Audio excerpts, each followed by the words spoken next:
মৰমৰ ছাত্ৰ-ছাত্ৰীসকল capsule coaching centre YouTube চেনেললৈ আপোনালোকক আজি পুনৰবাৰ স্বাগতম। আজি আমি আলোচনা কৰিম পঞ্চম শ্ৰেণীৰ ইংৰাজীৰ লেসন 8ৰ হেল্ল কম্পিউটাৰ নামৰ পাঠটোৰ সকলো পাৰফেক্ট প্ৰশ্ন উত্তৰ লগতে পৰীক্ষাত আহিবলগীয়া গুৰুত্বপূৰ্ণ প্ৰশ্ন উত্তৰসমূহ অসমীয়াত অনুবাদ কৰাকে আলোচনা কৰিম। তো ছাত্ৰ-ছাত্ৰীসকল তোমালোকে ভিডিঅটো স্কিপ নকৰাকে লাষ্টলৈকে চাই থাকা। তো পাঠটোত প্ৰথমে কি কৈছে look at the picture read the word. এই ছবিবিলাক তোমালোকক চাব দিছে আৰু ছবিবিলাকত কি ৱাৰ্ড লিখা আছে বা এইবিলাকৰ নাম কি তোমালোকক ক'ব লাগে। তো প্ৰথমটো এইটো কি এইটো হৈছে মনিটৰৰ ছবি, কম্পিউটাৰৰ যেটো মনিটৰ থাকে এইটো মনিটৰৰ ছবি। তো তোমালোকে মনিটৰ MONITOR মনিটৰ। তাৰ পিছত এইটো হল UPS, এইটো হল UPS যেটো কম্পিউটাৰক পাৱাৰ সাপ্লাই দিয়ে বা কাৰেন্ট যোৱাৰ পিছত অলপ সময় কম্পিউটাৰটো অন ৰাখিবলৈ এইটো দৰকাৰ হয়। তাৰ পিছত এইটো কি কীবোৰ্ড, KEYBOARD কীবোৰ্ড। তাৰ পিছত এইটো কি MOUSE এইটো কি মাউস।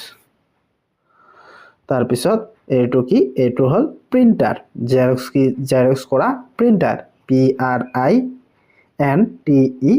প্ৰিন্টাৰ। তাৰ পিছত এইটো হল CPU এইটো হল কম্পিউটাৰৰ কি যাক আমি মগজু বুলি কওঁ। তাৰ পিছত ইয়াত কি কৈছে লিসেন টু হোৱাট দে সে। তো এইবিলাকে কি কৈছে keyboard. I look like a typewriter. তাৰ পিছত কি কৈছে I have a set of keys. I am called the keyboard. তাৰ পিছত মনিটৰে কি কৈছে I look like a TV. মই টিভিৰ দৰে দেখো but I am not a TV. কিন্তু মই টিভি নহয়। I am called the monitor. মোক মনিটৰ বুলি কয়। তাৰ পিছত I have a screen. মোৰ এটা স্ক্ৰিন আছে। তাৰ পিছত I show informations on the screen. মই কি তথ্যবিলাক মই দেখাও। তাৰ পিছত এইটো হল কি CPU. I am the brain of computer. মই কম্পিউটাৰৰ মগজু। I control the computer. মই কম্পিউটাৰটো কন্ট্ৰোল কৰো। I called the CPU. মোক CPU বুলি মাতে। I am called the CPU. মোক CPU বুলি মাতে। তাৰ পিছত mouse. I am a small. মই সৰু। I am always on the move. মোক লৰাচৰি কৰিবলৈ এনি টাইম দৰকাৰ হয়। I search for things. I called the mouse. তাৰ পিছত এক্টিভিটিছত এক নম্বৰত কি কৈছে complete the sentence with the word given in the back. One is done for you. তো ইয়াত কি কৈছে তো এই বেগৰ ভিতৰত যিবিলাক ওয়াৰ্ড দিয়া আছে এইবিলাক দি এইবোৰ পূৰ কৰিব লাগে। তো তোমালোকে কেনেদৰে পূৰ কৰিবা এটা যেনেদৰে কৈছে I have keys. তো তাৰ নেক্সট বিলাক তোমালোকক কৰিব লাগে। তো মই তোমালোকৰ বাবে সহজে উত্তৰবিলাক আনি দিছো। তো তোমালোকে ইয়াত কি কৰিবা ইয়াত কি দিয়া আছে I have keys. তো ইয়াত হ'ব I am a কি হ'ব ইয়াত keyboard. I am a keyboard. তাৰ পিছত I have keys to ইয়াত খালিত কি হ'ব I am a typewriter. এইটো ইয়াত হ'ব এইটো ইয়াত হ'ব। তাৰ পিছত I have a screen. I am a কি monitor. তাৰ পিছত I have a screen too. তো ইয়াত খালিত কি হ'ব televisions. ইয়াত কি হ'ব televisions.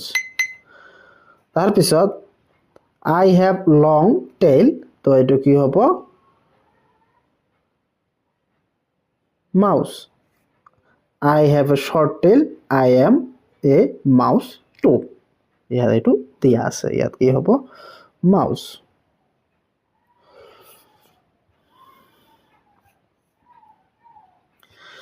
তাৰ পিছত 2 নম্বৰত কি কৈছে circle the word hidden in the grid. One is done for you.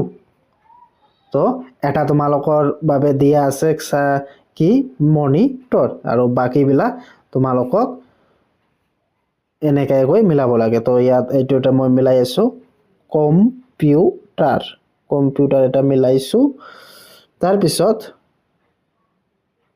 এইটো এটা মিলিছে keyboard এইটো এটা মিলিছে keyboard তো বাকিবিলাক তোমালোকে এনেদৰে মিলাই লবা তাৰ পিছত 3 নম্বৰত কি কৈছে read what Anjali says about her grandfather কি কৈছে অঞ্জলিয়ে তেওঁৰ ককা দেউতাকৰ বিষয়ে কি কৈছে তোমালোকক পঢ়িব দিছে তো কি কৈছে my grandfather's name is Mohan Gohai মোৰ ককা দেউতাৰ নাম Mohan Gohain he is 5 feet and 7 inch tall তেখেত 5 ফুট 7 ইঞ্চি ওখ he has gray hair and wear glasses তাৰ হেয়াৰ বৰ গ্ৰে আৰু তেওঁ চশমা পিন্ধে wears glasses he is 70 years old তেখেত 70 বছৰীয়া he write book and is learning to type his book on a computer my grandfather also loves watch the TV মোৰ ককা দেউতাই টিভি চাবলৈ ভাল পায় his favorite program are daily news on local channel he also watch program on animal history and science he has a radio too he loves to listen to music on it he is also a recipient of the Sahitya Sauravi Award তাই সাহিত্য সৌৰভী এৱাৰ্ডো পাইছিল তো এতিয়া তোমালোকক খালি ঠাইবিলাকত কি কি হ'ব তোমালোকক লিখিব লাগে নাও কমপ্লিট কৰিব দিছে মোহন গোহাই ইজ টেল কিমান আছিল 5 feet 7 inch তো তোমালোকে কি লিখিবা Mohan Gohain is 5 feet and 7 inch tall তাৰপিছত বিট কি কৈছে he wears কি তোমালোকে খালি লিখিবা glasses তাৰপিছত সিট কি কৈছে he love to watch খালি কি লিখিবা টিভি তাৰপিছত he loves to listen তোমালোকে খালি লিখিবা ৰেডিঅ তাৰপিছত ইট কি কৈছে he is also a recipient of খালি কি লিখিবা সাহিত্য সৌৰভী এৱাৰ্ড তাৰপিছত এফত কি কৈছে a persons who writes book stories articles etc is called a কি তোমালোকে ইয়া কি কয় রাইটার তোমালোকে খালি লিখিবা রাইটার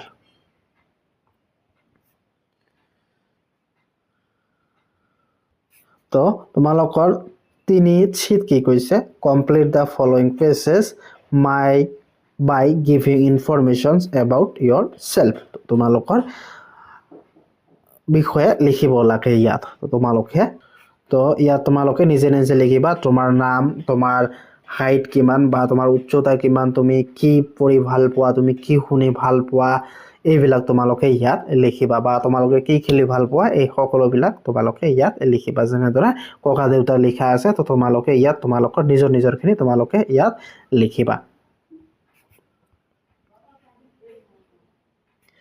তাৰপিছত 4 নম্বৰত কি কৈছে look at the picture and answer the following questions তো তোমালোকে এইটো পিকচাৰটো চাব দিছে আৰু তোমালোকৰ পিছত কোশ্চেন আছে তোমালোকক কোশ্চেন বিলাক তোমালোকক সলভ কৰিব বা সমাধান কৰিব লাগিব তো তোমালোকে এই পিকচাৰত কি চাইছা নিউজ এংকৰ জনে এজন নিউজ পঢ়ি আছে কি breaking news M Gohain wins the Sahitya Saurabhi award 2018 Mr. M. Gohai wins the Sahitya Sauravi Award wins the air. তো ইয়াৰ কি কৈছে অৰ্থাৎ অঞ্জলিৰ ককা দেউতাই সাহিত্য সৌৰভী এৱাৰ্ড 2018 যে জিকিছে এইটো নিউজত বা ব্ৰেকিং নিউজত দি আছে। তো তোমালোকে গম পালা এইটো হৈছে অঞ্জলি আৰু এইটো হৈছে তাৰ ককা দেউতা আৰু দুয়োজনে নিউজ চাই আছে কি তাইৰ ককাই সাহিত্য সৌৰভী এৱাৰ্ড জিকিছে। তো তোমালোকে ইয়াত কোশ্চেন কেইটা দিছে তোমালোকে এনসাৰবিলাক ইয়াত লিখিব লাগে। Name of the girl in the picture. তো তোমালোকে পিকচাৰত ছোৱালীজনীৰ নাম কি দেখিছা? তো তোমালোকে লিখিবা অঞ্জলি। তাৰপিছত কি কৈছে 2 নম্বৰত who is sitting near the girl. কোনে ছোৱালীজনীৰ লগত বহি আছিল? তোমালোকে ইয়াত লিখিবা কি গ্ৰ্যান্ড ফাদাৰ। তোমালোকে কি লিখিবা এইটো ইয়াত চোৱা লিখা আছে গ্ৰ্যান্ড ফাদাৰ। তো তোমালোকে ইয়াত কি লিখিবা গ্ৰ্যান্ড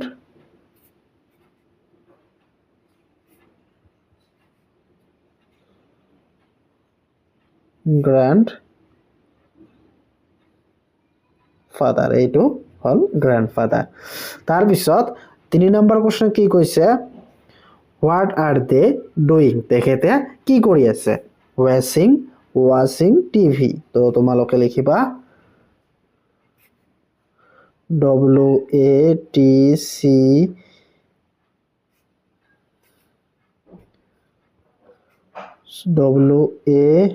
WATCHIN ৱাচিং টিভি। তো তোমালোকে লিখিবা ৱাচিং টিভি।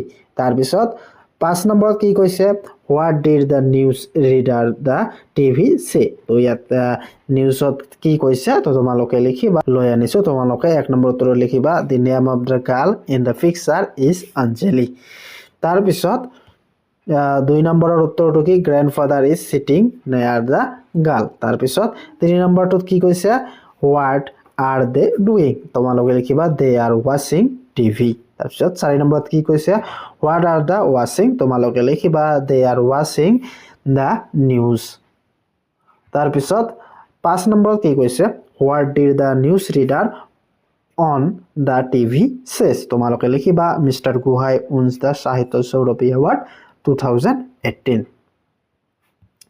তাৰপিছত 6 নম্বৰত কি কৈছে right the breaking news in the space বিলো। তোমালোকে লিখিবা mister Gohain wins the Sahitya Saurabhi award 2018। তাৰপিছত 7 নম্বৰত কি কৈছে আৰ দে হেপী শীৰ্ষক সুকিনে। তোমালোকে লিখিবা য়েছ।